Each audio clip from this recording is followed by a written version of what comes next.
اهلا بيكم في حلقة جديدة من بودكاست بتعملوها ازاي من استوديوهات سكوتب. حلقتنا النهاردة مع محمد علي غريب مودي. اتكلمنا عن حاجات كتير، اتكلمنا عن التصوير وحبه للاهلي وتشيلسي، واتكلمنا عن التشجيع، واتكلمنا عن الطبيخ، واتكلمنا عن كل حاجة تخص التصوير. يا رب الحلقة تعجبكم، اتمنى تستفادوا منها. ما تنساش تعمل لايك وشير وسبسكرايب. ازيك؟ ازيك؟ ايه الاخبار؟ الحمد لله حبيبي. كله كويس؟ الحمد لله. زين صاحي ولا نايم؟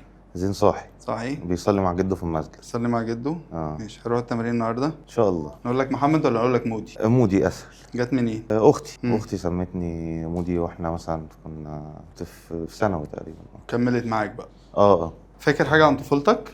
بص، انا طفولتي كانت عباره عن انطلاق. كنت على طول ما في الشارع، على طول بلعب، على طول مش موجود في البيت، بكتشف بقى، بروح باجي تعور. طبعا بقى كوره ولعب وشقاوه وتنطيط، فطبعا بالتالي في تعويض. وفي بقى امي بتدور عليا وامي بتشوفني فين، وما كانش بقى في تليفون ولا تواصل ولا الكلام ده، فاهم؟ فكان اذاعه في الشارع بقى، اللي هو من اول ما تخش الشارع لحد ما اوصل البيت امك بتدور عليك. بالظبط كده. ربنا يديها الصحه يا رب. وبعد كده كبرنا شويه وانت بتدرس ما فكرتش تطلع بقى مهندس، مدرس، دكتور؟ ما كانش دي اهتماماتي خالص. ما كنتش عندي حاجه ان انا حابب ادرسها قوي او حابب اتعمق فيها قوي وانا صغير. لما كبرت شويه كنت حابب بقى حوار ان انا ممكن بحب الاكل، شيف بقى. عايز اعمل اكل، عايز بخش ساعه المطبخ كده اعمل حاجه بروقان بدماغ، فاهم؟ بس وانا صغير يعني كانت تجربتي بالمطبخ مش حلوه. كنت بعمل كوارث، يعني كنت اخش مع ماما اعمل كوارث في المطبخ. ولعت في بيتكم؟ لا، ما انا ولعت في نفسي. ولعت في نفسك؟ اتحرقت. كنت بتطبخ ايه؟ كانت ماما بتقلي سمك، خدت سمكه رحت رميها في الزيت بقى، مش عارف. المفروض نحط في الزيت. ايوه لا، انا رميت في الزيت. فطرطش عليك كله على وشي. يا كان نص وشي تقريبا كله زيت، بس يعني خاله دكتور فلحقني على طول، يعني الموضوع في ساعتها. فيس اوف؟ لا مش لدرجه فيس اوف. هو في ساعتها كلمناه، جه حط عمل اللازم. انقذ ما يمكن انقاذه يعني. لا، هو انقذ الموضوع كله. وشك الناحيه دي هو ولا الجنب ده كله كان محروق الحمد لله. فهو لا انقذ الدنيا تمام يعني. طب ما نمتش مهاره الطبيخ دي؟ انا دلوقتي عادي بخش المطبخ اعمل اي حاجه انا عايز اعملها. لا عادي. نصور بقى ونعمل طبخات وبتاع. مش للدرجه دي يعني. مش لدرجه ان انا اخش واصور واعمل والكلام ده. لا، هيبقى لا حاجه كده لنفسي، هوايه يعني. بتعمل مكرونه وبتاع مكرونه بقى، صواني مثلا، في حاجات. ما عملتش بشاميل؟ عملت بشاميل مره. بجد؟ طلعت حلوه كويس. يعمل لنا مشاوير يا جماعه في المصيف ان شاء الله. ما نطلع المصيف ونشوف قصه بشاميل. عملت مؤخرا شاورما. قبل الشاورما عملت صينيه فراخ صوص ابيض بالكورن كده وبقدونس واخده وش جبن وبتاع. بس اوعى من الاخر. ما بنشوفش الحاجات دي ليه؟ زين بس والله هي مزاج. انت عارف ان انا اخوك كسلان شويتين. ايوه كسلان شويتين 3 4. لا لازم نطلع منه الحاجات الحلوه دي. طيب وانت صغير كان عندك فوبيا من ايه؟ هو لحد دلوقتي انا عندي فوبيا مرتفعات. اخرك الدور الكام؟ لا هطلع بس مش هبص. مش هتبص يعني مش هشوف، مش هبص تحتي. بس بتركب اسانسير عادي؟ لا بركب اسانسير عادي. لا عادي. اهم حاجه ما ابقاش شايف، يعني الاسانسير كده مقفول. الاسانسير مكشوف مثلا ساعات عندي من مراهبه شويه، لكن مقفول عادي. بس غريبه قوي. بس ما اعرفش ابص تحتي من فوق. بالنسبه للتعليم او الدراسه غريبه قوي ان بابا الله يرحمه كان مدرس جغرافيا كويس قوي، وماما مدرسة تاريخ. تمام. وانت ما تطلعش بقى مهندس المساحة في البيت. مش القصة والله. بص، هو احنا يعني من واحنا صغيرين حوار التاريخ والجغرافيا في البيت والدنيا، فايه الموضوع بالنسبة لنا عادي. بابا طبعا كان شاطر جدا في الدراسات والجغرافيا، فكان ده مخلينا مسهل علينا الموضوع قوي انا واخواتي يعني. فكان بالنسبة لنا اللي هي كانت مثلا دي مواد بالنسبة للناس كتير قوي وكابوس، وازاي اصلا بتذاكروها وازاي بتحلوها وازاي. لا بس بالنسبه لنا احنا كانت حاجه عاديه. ليه؟ لان هي كانت في بيتنا موجوده، بنسمعها على طول، بنشوف بابا شغال مثلا في الدروس، في الكلام ده كله. سابقين بخطوتين 3 بقى. في الحته دي بالذات. وانا صغير ما كنتش باخد دروس خالص لحد 3 اعدادي. وتقريبا في 3 اعدادي خدت درس دراسات بس.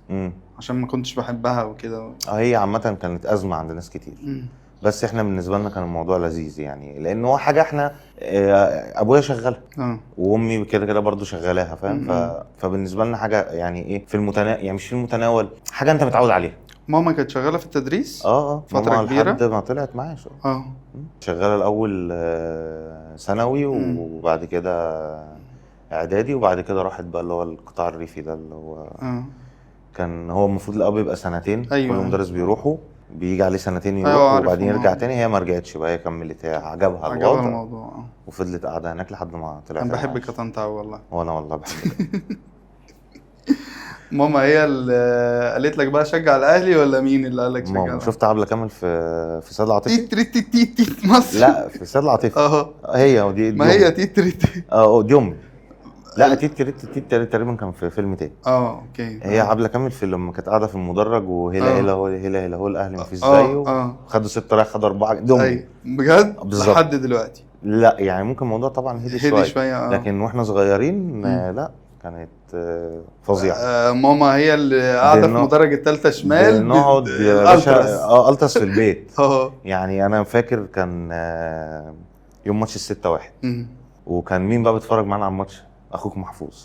اوكي تمام. كان جاري طبعا. فجيت اتفرج معانا على الماتش. محفوظ يعني في الكوره عارف ان هي مدوره.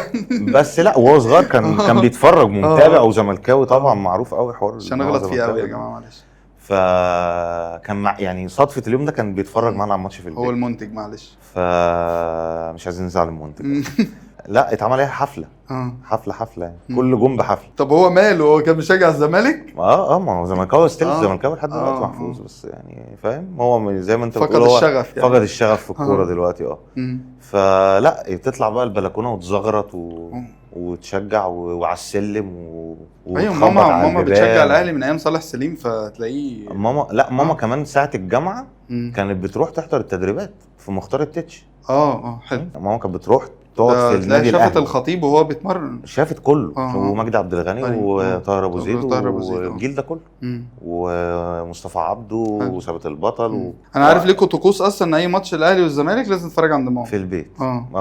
ما اهلي وزمالك بس. انا ببقى قاعد يعني انا قاعد شمال التلفزيون وهي قاعده يمين التلفزيون وقاعدين. هي القعده دي. دلوقتي زين بيقعد في النص ولا ما لما بيجي معايا نتفرج على الماتش وبس. مؤخرا اخر ماتشين اهلي وزمالك اتفرجت عليهم في البيت عندنا. اللي هو ماتش 3-0 بتاع الدوري وماتش اللي قبله. تمام. طيب احنا خلاص عرفنا الدراسة وحبك لتشجيع الاهلي. امتى بدأ حبك للكاميرا او التصوير؟ بص هو الحوار بدأ من اول لما كنا بنطلع رحلات في المدرسة.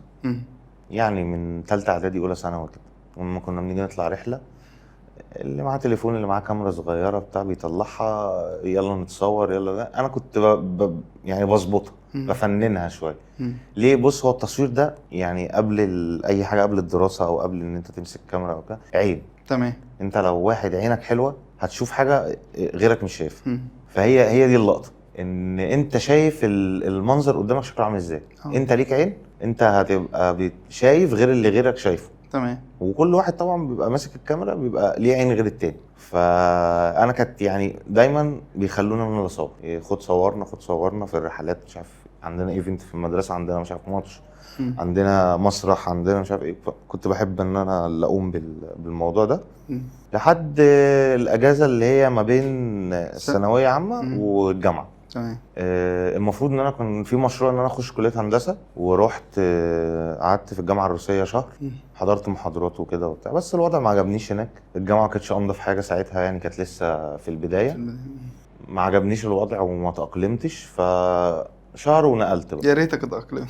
لا بص الله اعلم، هي كل حاجه بتاعت ربنا طبعا، وهو ربنا رايد طبعا ان احنا نوصل للمرحله دي. ما كانش عندي الشغف قوي ان انا اكمل في حوار الهندسه يعني. اللي هو كان مجرد دراسه ان انا هدرس وخلاص اخلص جامعه ويبقى معايا بكالوريوس. لان انا كان ساعتها بقى خلاص انا ابتديت حوار التصوير ده دخل في دماغي قوي. فما كملتش، حولت حاسبات كمبيوتر ساينس. وفرق فلوس المصاريف طبعا كان السما والارض. يعني من جامعه روسيه المفروض تاخد انت الفرق. هو فرق الفلوس ده اللي هو فعلا اتدبر وظبطته وجبت بيه اول كاميرا. طب كويس. كان اول كاميرا ايه؟ كانت كانون 600 دي. دي اول حاجه جبتها واشتغلت بيها وكانت تجربه كويسه قوي بالنسبه لي. عندي في البيت عايز ابيعها لحد دلوقتي. هي دي كانت اول كاميرا انا اشتريتها ساعتها. واشتغلت بيها شويه واشتغلت بيها شويه لحد ما اتعلمت طبعا بقى. لما اشتغلت في الاول بص كان كل تقريبا احنا كنا مثلا هنا في السويس مثلا كان 5-6 فوتوغرافر بس اللي هم شغالين فريلانس او حرين. الباقي كله كان شغال في استوديوهات او اتعلم في استوديو. الكلام ده انت بتقول من 12 13 سنه او اكتر؟ 13 14 تقريبا يعني 14 سنه. 2012 بعد التخرج بشويه؟ لا يعني ما كنتش اتخرجت؟ لا كنت بعد ما خلصت ثانوي. 2013. فقول 13 سنه داخلين في ال 14. كانوا اللي بيشتغلوا في المجال ده فريلانس هنا في السويس كانوا هم 5 افراد تقريبا او وانا كنت واحد منهم يعني. الباقي كله كان تحت بيتعلم في استوديو، شغال في استوديو. بعد كده هو بقى حول نفسه من الاستوديو بقى فريلانس برضه لوحده وشغله وكده. تمام. فالدنيا ساعتها فاهم كان الموضوع يعني ايه فاهم الموضوع جديد. كان طالع بقى موضه التصوير الاوت دور عشان الاندور ساعتها بقى كان خلاص ابتدى ياخد حته اللي هو الايه خلاص موضه هتبتدي تروح استوديو بقى. كله بقى ابتدى ياخد سكه الاوت دور. اشتغلت بقى وابتديت واحده واحده. ساعه الجامعه رحت قبل كده خدت ورك شوب في مدرسه تصوير اسمها فوتوبيا. تمام. دي كانت فاتحه في مصر الجديده في كوربو. انت بدات تدرسه بقى لما الموضوع مشي معايا شويه قلت لا طب ليه ما ممكن اتعلم ابقى هستفاد حاجات احسن يعني. فاكر اول اوردر؟ اول اوردر كان فرح خال واحد صاحبي. فرح خال واحد صاحبي. خال درديش. خدت فلوس يعني؟ لا كان فور فري. كنا بنجرب اللي هو ما اعرفش يعني ايه تصوير افراح اصلا. ايوه. اللي هو احنا رحنا الفرح فكنت انا كده معزوم في الفرح وخدت معايا الكاميرا. خدنا كام صوره وبتاع وبعد كده بقى خدنا كام صوره عائليه في القاعه والفرح شغال وهم داخلين القاعه وهم خارجين من القاعه. طبعا كنت لسه بتجرب ما كنتش عارف يعني فاهم. ما في فيديو شغال؟ في فيديو شغال. هو ده اللي كان معترف بيه يعني. هو ده اللي كان معترف بيه في قاعات السويس او في الافراح عامه ان الفيديو الريك هو المتصدر المشهد. هو متصدر المشهد. هو مفيش غيره. هو السلك اللي الراجل بيلف بيه في كل حته في الدنيا بالظبط كده. واحد لازم وراه يلم السلك عشان ما حدش يتكعبل والكلام ده كله. كان ساعتها لما تلاقي فرح فيه مصور فوتو كان ده بيبقى فرح بقى حد غني. مش حد غني، حد مهم دايما. كان اللي بيجي بكاميرا زي كده مثلا حد من الصحافه، حد من شركه ما او من حزب ما أو هو ده اللي كان بيغطي عشان في ناس مهمه في الفرح فبياخدوا الصور الفوتوغرافيه زي افراح الممثلين والفنانين من زمان كانت كده برضه. قبل ما نتعمق في ده، هو اصلا مؤسس علم البصريات ابن الهيثم وده في القرن ال11. وبعد كده بدأ ياخدوه الأجانب من ابن الهيثم زمان. فاسم صعب كده، واحد اسمه جوزيف نيسيفور نيبس باين. نيبس نيبس التقط اول صوره، خد اول صوره. عملت فيديو عنه قبل كده عندي على الصفحه. خد اول صوره فوتوغرافيه تقريبا في سنه 1826. تمام. وبعد كده اخترعوا جهاز اسمه داجيتروب. ديجيري توب. ان شاء الله اكون بيقول اسمه صح. ده عباره عن صندوق. الصندوق ده محطوط في حته نحاسيه، الضوء بيعدي فيه يعني لحد ما تتثبت بالزئبق وبعدين تطلع في ورقه. قصه رهيبه. ده التاريخ ان ازاي بدانا ان احنا نعمل حاجه اسمها تصوير. دلوقتي احنا عندنا وعمل محاولات كتير خلي بالك وفشلت ولحد ما وصل لمحاوله ناجحه. هي كانت سنه 1800 مش فاكر 1826 تقريبا. انما لا كان الاخر حاجه جيرتروب ده كان 1839. هو بدأ 26 في المحاولات لانه هو هنا طلع صوره حقيقيه. ايوه. علقها بقى في البومات وعملها في برواز وعلقها على الحيطه.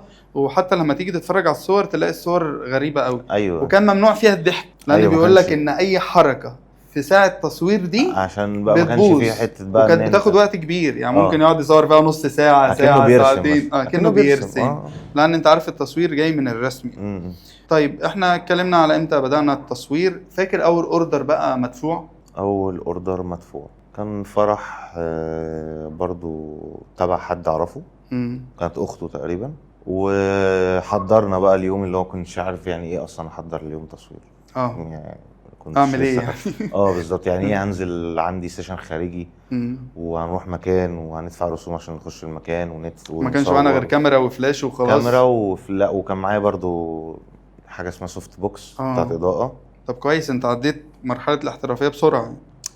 ما عشان الورك شوب اللي خدتها في فوتوبيا. يعني انت ما طلعتش اوردر الا لما رحت درست بقى؟ لا انا الورك شوب خدتها في البدايه خالص يعني. اول ما جبت الكاميرا حلو، عجبني فكره ان انا ماسك كاميرا وبصور وبشوف لقطات. الورك شوب دي كانت قليله قوي وغاليه وبتسافر لها. ما انا عشان كنت جامعتي في القاهره. فكنت بخلص فاستغليت جامعه الفتره. كنت ومن بين الجامعه عندي لمصر الجديده ما كانش يعني ربع ساعه. فكنت بخلص اليوم بتاعي، اليوم اللي مثلا عندي فيه الورك شوب ده كنت بخلص انزل على الورك شوب، اخلص واركب واجي، فاهم؟ كأني كنت في الجامعه وبس. يعني اللي زاد عليا مثلا ساعتين زياده، اللي هي الساعه بتاعت الورك شوب والساعه اللي انت بتروح فيها من الجامعه اللي هناك وبترجع تاني تركب وترجع السوق. حلو. بس طيب فاكر احسن سيشن صورته غير سيشن خطوبتي طبعا؟ سيشن خطوبتك كان جميل وعملنا في السريع منه في اللذيذ منه. علق عليا كهربا كده، كان هيكهربني عشان يطلع لي صوره. ده بيبي لايت يا عم، ما بيكهربش. ما تخافش يعني. طب انت في سيشن مفضل بالنسبه لك؟ يعني انا عارف كل السيشنات جامده يعني، بس مش حكايه كل السيشنات جامده، بس انت بتحاول كل مره تطلع حاجه مختلفه. كويس. برضو بحكم ان احنا في السويس، مش من المحافظات اللي هي فيها اماكن فيها لوكيشنز كتير ان انت تنزل تصور كل مره تطلع حاجه مختلفه عن اللي قبلها. فده طبعا مخلي ان الموضوع برضو من ان انت عايز تتعب عشان تدور على فكره وتطلع حاجه جديده، لان الموضوع تحول بقى اللي هو اعتيادي، زي المقارنه ما بين شاطئ السويسه كلوكيشن ونروح بقى للاوتيل 5 ستار او 7 ستار في القاهره على النيل. بالظبط كده. ده قصه وده قصه ثانيه. ده ليه تجهيز وده ليه تجهيز. لا مش حكايه. هو بص، التجهيز واحد. يعني انت هتظبط مواعيد، هتظبط معداتك، عدتك مظبوطه، حاجتك مشحونه، ما عندكش حاجه ناقصه معاك، كل حاجه مظبوطه. كده هتروح متاخر، مش عارف ليه المصورين بيعملوا فينا كده. مش شرط ان المصور دايما بيتاخر، برضو العريس والعروسه بيتاخروا لحاجات تانية وراهم هي اللي مأخروا. تمام. يعني بتاعه الميك اب ساعات تتاخر، بتاع الشعر ساعات تتاخر، حجز الفندق ساعات يتاخر، استلام الاوض ساعات يتاخر، مش عارف ايه. فحاجات بتجر حاجات. ايوه فممكن ساعه في اول اليوم تسمع 3 ساعات في اخر اليوم. صح. تاخير عادي. فاحنا شفنا من ده كتير قوي يعني. فلازم دايما تبقى عامل حسابك في كل حاجه. طب امتى رحت سيشن تصوير في اوتيل واتعاملت 5 ستار فحسيت ان المصور مهم ومحجوز له اوضه وكده؟ لا مش لدرجه محجوز لي اوضه. في مره سافرت صورت في الغردقه، وكان محجوز لنا بقى اتوبيس واوضه كده قاعده، بس هو اللي هو يومها بس. دي يوز دي يوز. لكن غير كده بنبقى رايحين عادي يومنا، بنروح نشوف ترتيبات يومنا ايه وبنظبطها. دي ابعد مسافه سافرتها عشان لا عشان التصوير؟ لا الساحل. الغردقه يعني ممكن كنا في القريب، كنا في الجونه، ما دخلتش الغردقه نفسها يعني. ساعة التصوير بس. يعني في العادي كنت رحت الغردقة. رحت الساحل قبل كده، كان عندي حفلة هناك يعني. صورت برضه، دي كانت تقريبا أبعد مسافة. مين الزبون المريح؟ الزبون المريح اللي فاهم. يعني ايه؟ اللي عارف هو جايب مين، بيعمل ايه، بيصور ازاي، الشغل عامل ازاي. مش بيعدل يعني؟ لا مش حكاية مش بيعدل. هو فاهم هو دافع ايه مقابل ايه، وفاهم هو جايب مين بيعمل ايه، وفاهم هو عايز يومه يطلع شكله عامل ازاي. اسمع الكلام. فهو عارف هو هيعمل ايه، وعارف انه ما هو خلاص هو هيظبط الدنيا، هيعرف مواعيده ويعرف دنيته. انا والله عاجبني تصويرك، عاجبني شغلك، بنتفق تمام يومنا كذا، يومنا تمام، يومنا هيبدا من الساعه كذا يخلص الساعه كذا. الاتفاقات بتبقى اللي هو كلها على المكشوف، سهل سلسه. وصلنا لمرحله نمضي عقد ولا لسه؟ والله يعني الحوار ده انا شايفه هو مهم، بس بشوفه مهم في ايفنتات اكتر من فرح. في حاجه كبيره مثلا بتاع. لكن الافراح الصغيره فاهم بتبقى حتى لو فرح كبير برضو الموضوع ملموم يعني. مش لدرجه ان احنا نوصل ان احنا نكتب عقد بص هو ده عرف متعارف بيه في القاهره. او في دلوقتي ممكن يكون محافظات تانية ابتدت تشتغل بيه برضو، بس هنا في السويس قليل قوي. يعني قليل قوي حته برضو. شايف مش مستاهله يعني؟ مش مستاهله على قد برضو ما هي حتى لو حصل حوار اللي هو حتى لو انت معاك عقد، طب هتروح بقى تشتكي، طب فين بقى انت المفروض بقى ان انت اصلا يبقى عندك كيان. ايوه يعني يبقى عندك سجل تجاري وبطاقه ضريبيه ومكتب او أيوة شركه صح. او مكان مش عادي بين مقعد. طرفين هيوصلنا لحاجه يعني. بالظبط يعني فاهم قصدي. مم. انا شايف مثلا لو واحد عنده مكتب او شركه يقدر يعمل كده بسهوله، لانه بيبقى عنده سجل تجاري وبطاقه ضريبيه ومن حقه يكتب عقد عادي. فاهم قصدي؟ ما قعدت اقول للناس عايزين تسالوا يمودي، قال لك قول له ما ياخرش هم الصور. اصحابنا لا ما سالت ناس تانية. لا ما سالتش ناس تانية. سالت ناس تانية، ما انا لازم اسال. بيقول له اوعى تاخر الصور، ممكن تبص الكاميرا تقول هحاول ما اخرش الصور. هو احنا بنحاول على قد ما نقدر ان احنا ما ناخرش الصور على حد. اسامه هو اللي بيأخر الصور؟ لا اسامه راجل محترم. مش بيأخر الصور. لا لا لا هو انا بسلمه وهو يعني انا بفلتر وهو يأدت يفنش نسلم. بس هو المعترف بيه برضه في السوق بتاعنا اللي هو من 20 ل 30 يوم، ده المعترف بيه. في ناس في القاهره بتسلم بعد 60 يوم لا والله يوم. عروسها تبقى في ناس كده. وفي حاجات بقى بتبقى متسهله الدنيا، مثلا ضغط شغل قليل بتاع بتخلص مثلا في اسبوع 10 ايام. فاهم؟ فهي برضه ما لهاش.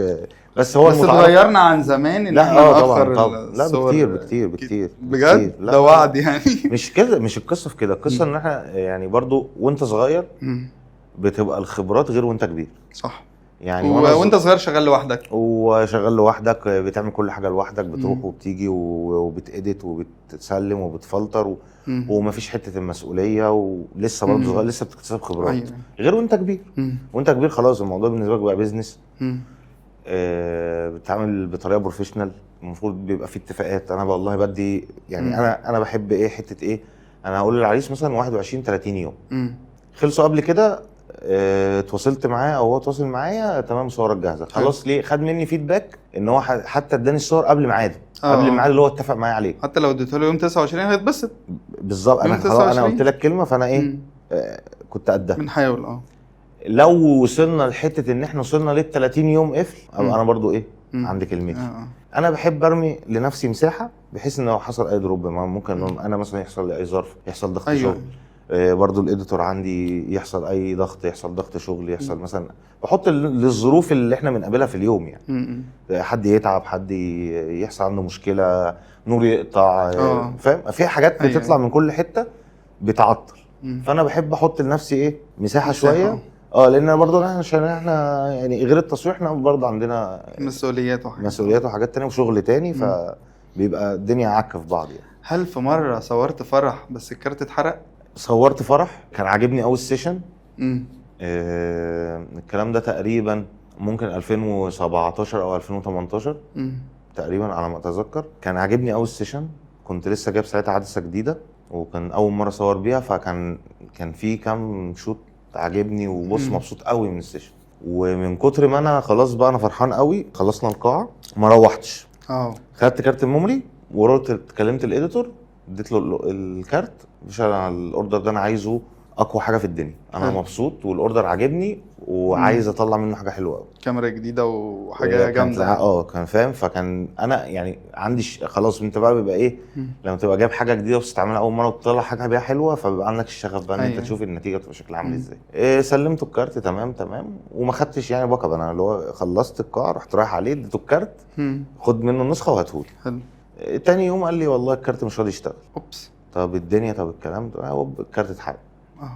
حاولنا طبعا محاولات كتير قوي ان احنا نرجع الداتا وان احنا نعمل، ورحنا القاهره وشغل بقى باك اب ودنيا وبتاع، بس ما فيش نصيب، ما قدرناش. حليتها ازاي؟ كلمت طبعا العريس وعرضت عليه ان احنا نعمل مثلا فوتو سيشن اول جديد، او نعمل اي فوتو سيشن مش شرط يكون فستان وبدله، ممكن نعمل فوتو سيشن كاجوال مثلا او كده. بس طبعا هو عملت له تروم ما تقبلش الحوار طبعا.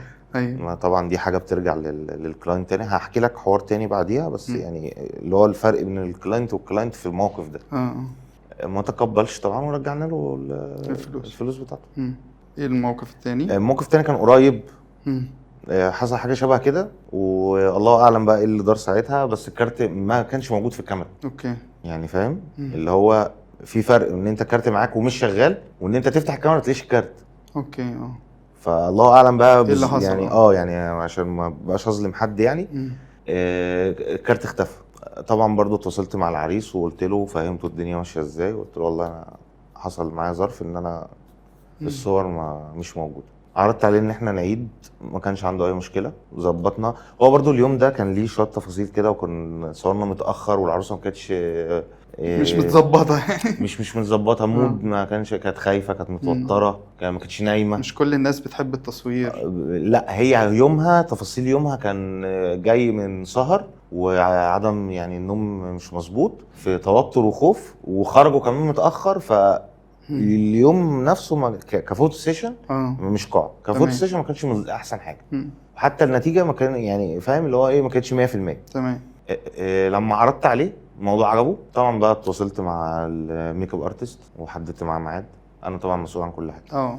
ميك اب ارتست حددت معاه ميعاد. الفستان انت بتحل المشكله. وكان والفستان وحددت معاه ميعاد، ومحدش متاخر عني خالص في حاجه. كانوا هيلبفول جدا. ادوني الفستان والميك اب، راحت عملت ميك اب واخترنا يوم مناسب ووقت مناسب. ونازله يعني عايز اقول لك العروسه والله نازله من العربيه بتقول لي انا مرتاحه اكتر بكتير من يوم الفرح. سبحان الله. وداخله قبل ما نتصور. ايوه. وداخله بتقول لي انا ما وريش حاجه، انا هصور السيشن وهروح البيت. فاهم قصدي؟ ايوه. فانا مش شايل اهم حاجه. ايوه فاهم. فسبحان الله هي ممكن تكون المره دي جت في صالحهم هم شويه. ايوه صح. فاهم؟ فعدنا كل حاجه في نفس المكان، هو النصيب بقى طلع لك شغل. بص طلعنا نفس اللوك بالظبط، اكنها هي كانت يوم الفرح. أيوة. يعني بمقارنه بالصور اللي هي اتصورتها بدون ضغط. بدون ضغط. الصور اللي هي اتصورتها بالتليفون يوم الفرح واللوك اللي هي طلعت بيه في يومها برضو. طبعا الميك اب ارتست برضو وهي شغاله بتصور شغلها او بعد ما تخلص الشغل بتصور تيبيكال هي بالظبط. والعريس برضو نفس الكلام، كله كان مظبوط. ورحنا خدنا الفوتوشوت في نفس المكان بس بوقت براحتنا. ايوه. وخدنا راحتنا، ما عندناش فرح نجري عليه، ما عندناش حاجه. لا وبدري، واللي هم بقى ايه خلاص ما وراهمش حاجه، فجم في ميعاد كويس. اتصورنا الفوتو سيشن، طلعنا فوتو سيشن يعني هم راضيين عنه 100% وانا كنت راضي عنه 1000%. ما جربناش بعد تصوير الافراح والايفنتس ان احنا نصور بقى تصوير سينمائي، نعمل افلام قصيره، نعمل حاجه؟ بص هو انا فكره الفيديو مش متمكن فيها قوي زي الفوتو. لان انا هي يعني لما حتى خدت ورك شوب. نجيب الواد هاني صح؟ نجيب الواد هاني طبعا. هاني عظيم. من الناس اللي انا بحب شغلها جدا. شاطر قوي. عينه برضو عينه حلو. اللي بيخلي حد يطلع. ده حبيبي ده من زمان. اللي بيخلي حد يطلع ويختلف عن الناس ان الراجل ده عينه حلو. وانا دي يعني هو عارف ان انا دايما يعني هو كمان بيحب يتواصل معايا وبنتكلم في شغل يعني بناخد اراء بعض كويس. وبياخد مني نصايح طبعا فاهم. دايما اقول له انت عينك حلو، انت مختلف عن اي حد دلوقتي شغال في الحته دي. بيعملها حلو قوي. شاطر. ليه؟ لانه هو ما انا بقول لك هي ملكه. هي ملكه. عندك العين، عندك الذوق، بتذاكر، بتعمل تغذيه بصريه، بتطور هتنجح وهتعمل حاجه مختلفه عن اي حد بيعملها. هو عنده اي سيشن بيبقى فيه انت وهاني بيطلع حلو قوي. هو فيديو بالظبط. هو فيديوجرافر وانت فوتوجرافر. اي نعم. هو يعني في حته ند شويه في الشغل. ندش بقى هاني في لا ما هي حاجات بيننا يعني. حاجات هي بين دايما بتبقى بين الفوتوجرافر والفيديوجرافر. ايوه. بس عامه بنطلع حاجه. انا عارف هاني شاطر وانا حضرته من زمان قوي. لا هاني جميل. هاني وكمان شخصيه جميله. كان بيصورني ببلاش زمان والله يعني لو كلمته دلوقتي هيصورك ببلاش. هاني جدع. ماشي. نبعد شويه عن التصوير. انا اعرف وانت صغير ان انت كنت عصبي وخناقات وبتاع. امتى بقى اتحولت وبقيت شخص هادي وراسي؟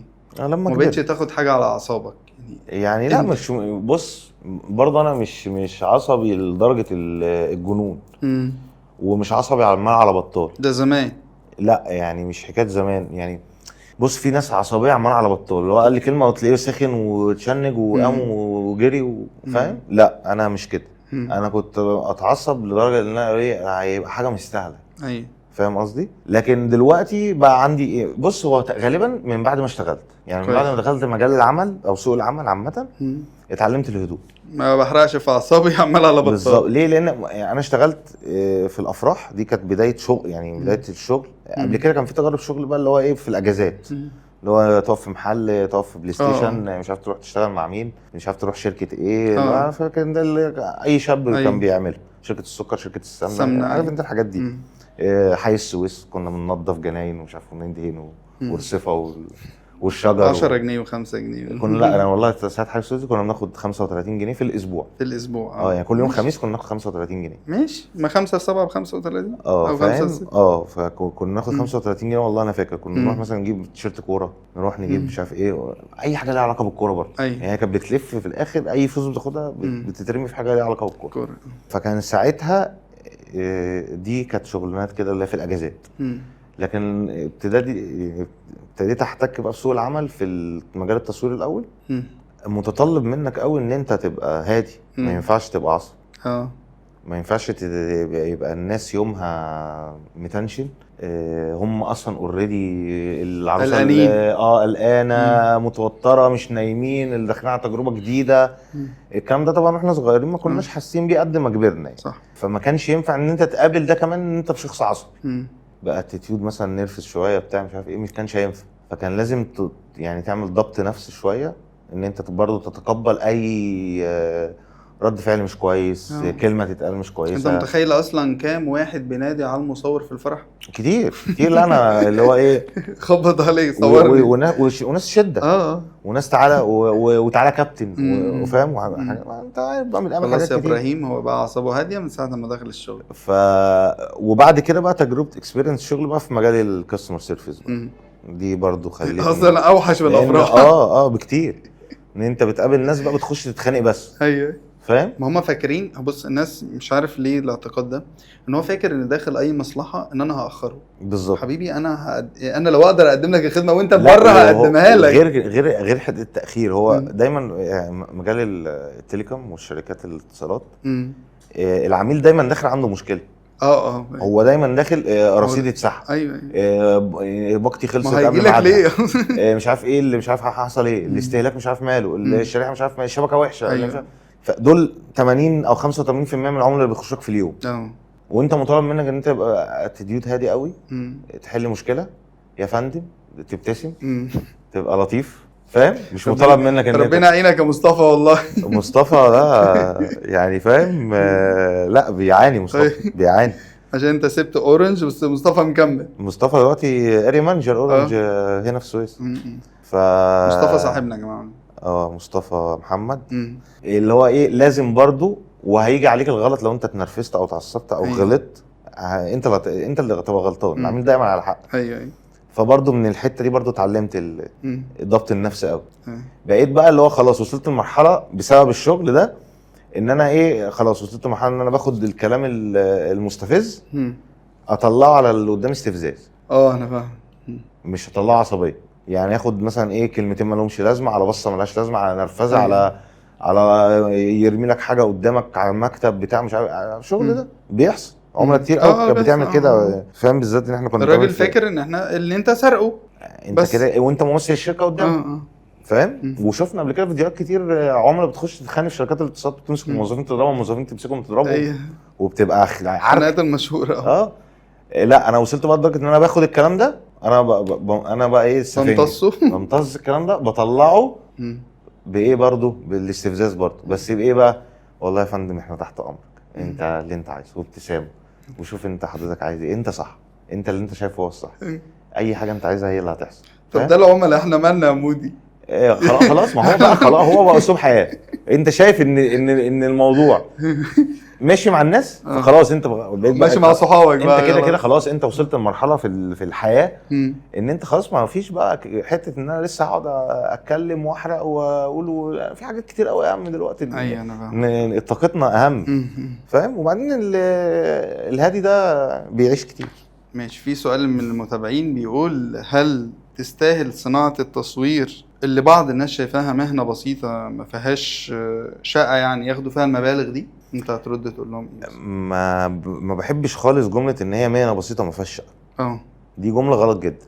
يعني ابسط حاجه هو يقول لك انت يا عم انت بتعمل انت ماسك كاميرا وبتدوس على الزرار تمام. لا تعالى صور انت وتعالى عيش تفاصيل اليوم من بدايته لنهايته بسفر بحر بشمس بحر طبعا في الصيف بوقفه مميت بمسكه الكاميرا بتقلها على ظهرك وعلى قطنيه. ما فيش فوتوغرافر في مصر ما عندوش مشاكل في ظهره وفي رجله وفي الديسك وفي الفقرات والرقبه بسبب وانزلاق، كل ده بسبب الكاميرا، وقفه الكاميرا ومسكه الكاميرا طول اليوم. ايوه الكاميرا مش خفيفه يا جماعه. يعني الكاميرا مش حته وزن خفيف، لا انت وزن وبعدين ماسكه وان هاند شغال فتره طويله. ممكن تقعد في اليوم مثلا شغال اقل حاجه 6 ساعات. فاهم؟ لو انت مثلا هاف داي اقل حاجه 6 ساعات، او في فول داي اصلا من أو الاول، في فول داي بيبقى 12 ساعه، وفي فول داي الناس بتشتغل 14 ساعه، بتبقى افراح كبيره وبتفرح تتاخر.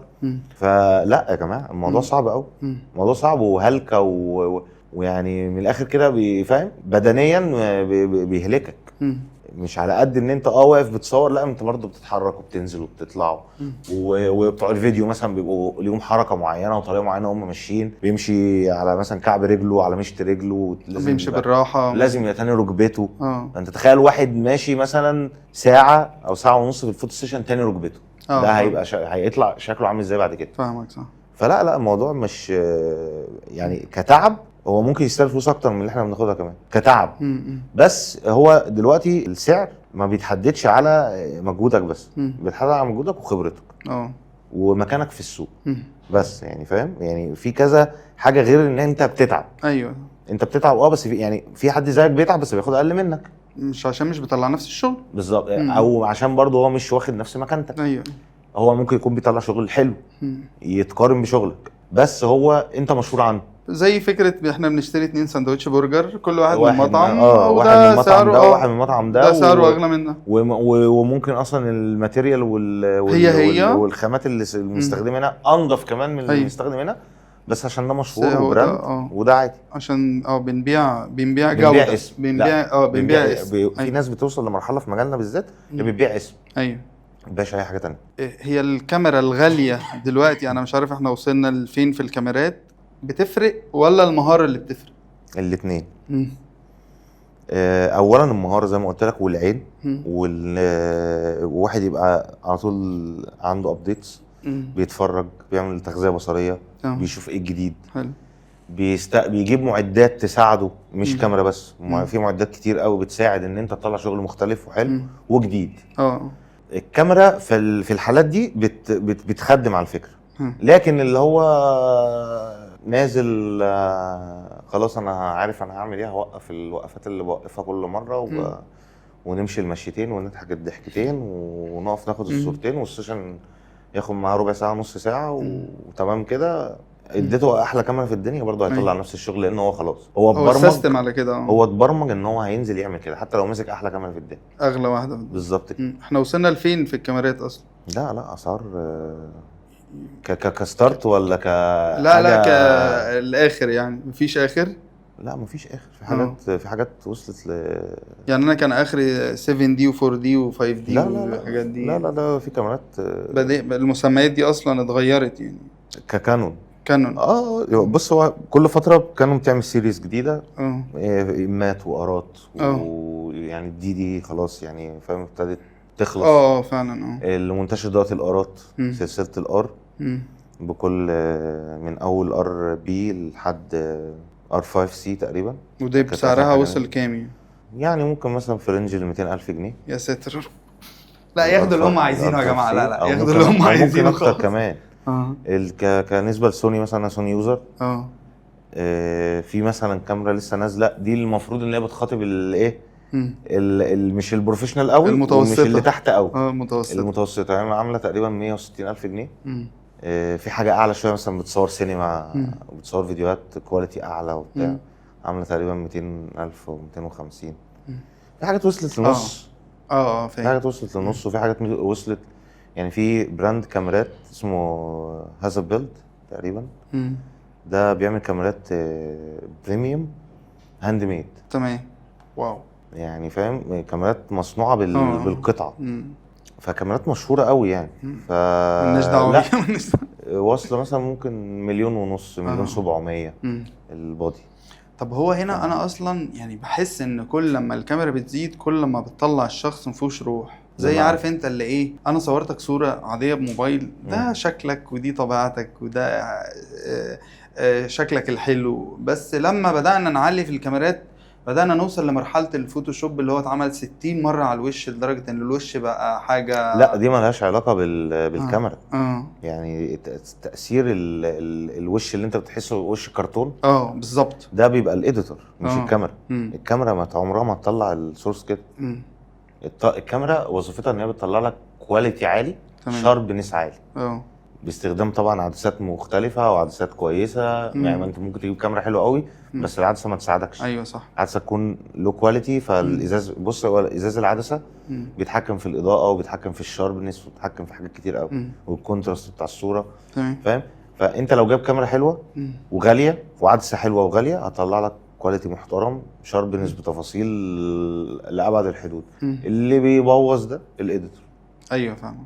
لو هو مش فاهم ريتاتش او مش فاهم دوج وبيرن او مش فاهم سكين او مش فاهم كلر باليت او ممكن يبوظ الدنيا ومش فاهم اضاءه شادوهات ممكن يبوظ الدنيا. تعرف الدارج دلوقتي ان الايديت بقى على بالذكاء الاصطناعي فودى الصور في حتة تانية خالص. هو ما بقاش في روح. بالظبط. هو عامه هي الذكاء الاصطناعي الاي اي دخل في تفاصيل كتير قوي، حتى كمان في فوتوشوب لايت روم. بس هو معمول عشان يسهل عليك مش عشان يبوظ.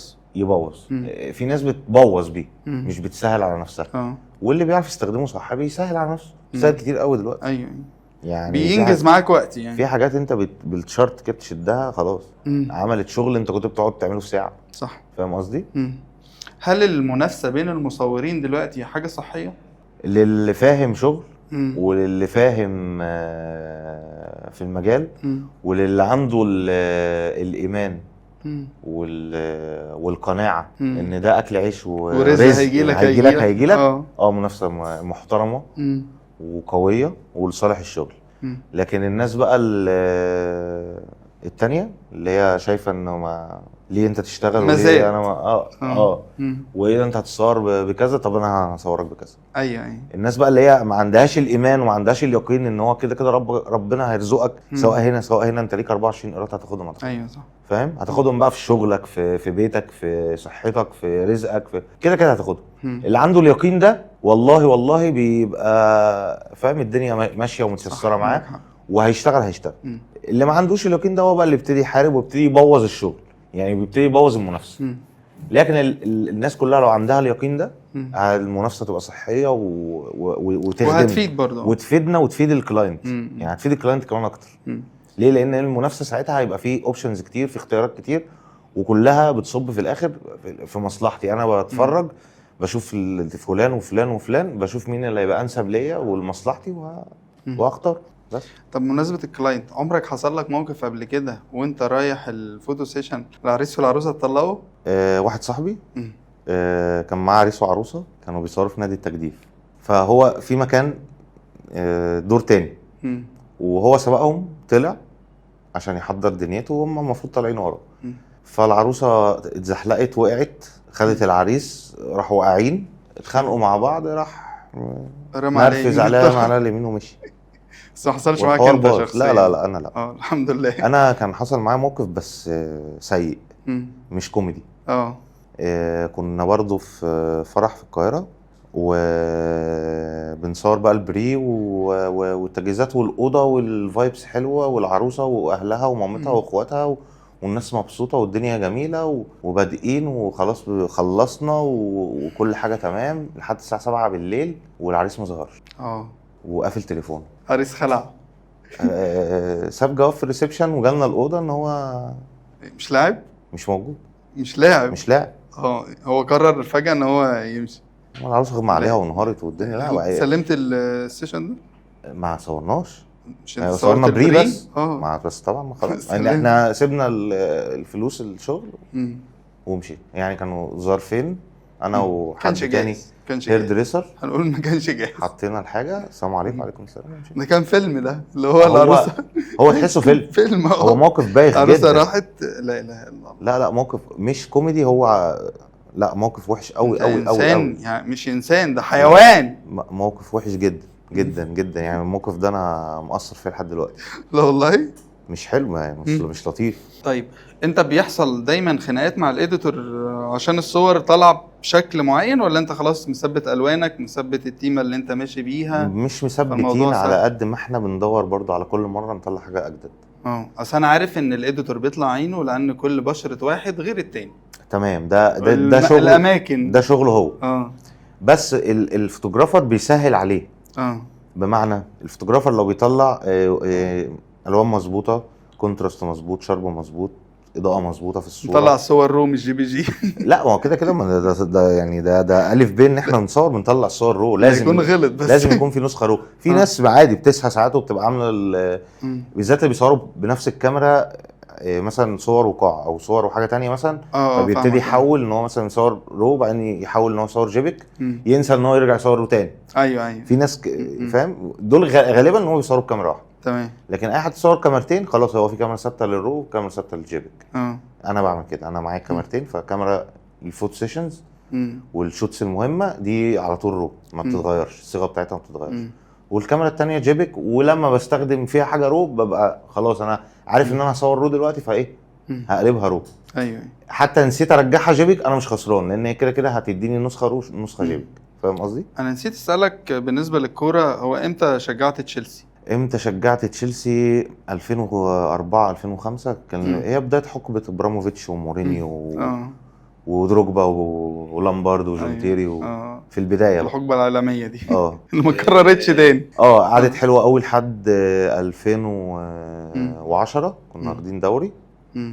وبعد كده ابتدى بقى الايه الموضوع يجيبوا الافارقه شويه كده شويه كده شويه كده شويه كده لحد خدنا تشامبيونز ليج 2012. بعد كده يوروبا ليج 13. جت بعد كده لما رجع مورينيو خدنا دوري 15. وبعد كده دوري كونتي 17. بس انت قررت ان انت تشجع تشيلسي مش ارسنال مش يونايتد لا ايام لا كريستيانو؟ كان طبعا يعني بص هو فتره اشمعنى الازرق يعني؟ فتره كريستيانو في مانشستر دي، اي حد كان بيحب الكوره بيشجع مانشستر، كان بيشجع مانشستر. أيوة. ده طبيعي، انا كان معايا تيشيرت مانشستر ساعتها وكنت بدور على المعاناه وكنت بحب كريستيانو. بس هي فتره وخلاص، وانت بقى كل برضو ما تكبر كل ما يعني هتشوف حاجات تانية فتبتدي تتعلق بناس تانية بس هو تشيلسي هو اللي كمل معايا زي الاهلي كده. ماشي، نرجع للتصوير تاني. اطرف او ايه اكتر موقف مضحك بيطلبوا منك عميل في التصوير، وايه اغرب واحد لو انت جاي على بالك يعني في ناس بتطلب صور معينه كده بطريقه معينه ببوزس معينه خلاص ما راحت ادمت حاجات، في حاجات بتطلب منك خلاص هي انت عارف ان هي موضه وراحت، بس بتضطر تعملها طبعا عشان بترضي العميل. بس هي مش في حساباتك. يعني مش في حساباتك انت، هي في حسابات ان انت بتديها للعميل. هي صوره هيحتفظ هو بيها او العروسه طالباها تحتفظ بيها او العريس طالبها يحتفظ بيها، فخلاص هي بتعملها طبعا. لازم بص هو الف بين انت ترضي العميل ده في اي حاجه. ده لازم، ما ينفعش تقول للعميل لا، وما ينفعش تقول للعميل مش هينفع، وما ينفعش تقول للعميل انا مش هعمل لك الحاجه دي، لان هو في الاول في الاخر هو دافع فلوس مقابل الخدمه اللي انت بتقدمها له. فما ينفعش تيجي تقول له لا. صح. بس طب احنا لو ادينا اختيارات ما بين حاجات، كاميرا ولا موبايل، تختار مين؟ بالنسبه لي انا كاميرا. والموبايل؟ الموبايل بالنسبه لاي حد عادي ممكن يصور وساعات في ظروف تصوير معينه بيبقى احسن من الكاميرا. تمام. ليه؟ لان الموبايل طبعا بيبقى فيه معالج وبيبقى فيه بيديك الصوره جاهزه، بروسيسور وبيديك الصوره جاهزه، بيعالجها لك وبيظبط لك شادوهاتها وعيوبها في لحظه. عكس الكاميرا ان انت لسه هتعدل عليها وقصص وحوارات، فعشان توصل تصوير بالليل ولا بالنهار؟ لا النهار طبعا. نهار. جولدن هاور. يعني ايه جولدن هاور؟ جولدن هاور اللي هي اخر ساعه في غروب الشمس. اخر ساعه في غروب الشمس. انت اتاخرت والعريسه اتاخرت، راحت الجولدن هاور. هي مش القصه ان هي يعني مش هتبوظ الدنيا. بس دي افضل ساعه للتصوير. الاضاءه فيها هاديه. انت ممكن تبدا قبلها وتستناها. فاهم. وممكن تبدا عندها بس مش هتطول. فاهمك. وممكن تبدا في اخرها بس خلاص السيشن كده تحول لليل. بس هي هتلاقيها افضل نص، هي بالظبط ممكن ما تكملش ساعه. ممكن تبقى نص ساعه مثلا او ساعه الا ربع. ايوه هم دول بس هي طبعا اسمها جولدن هاور عشان هي المفروض ان هي ساعه. بس هي دي اهم حته. انت ممكن تاخد الساعه كامله، ممكن تاخد قبلها نص ساعه وتكمل معاها هي الساعه، حسب السيشن هو برضو ظروفه ايه وماشي ازاي ودنيته ازاي.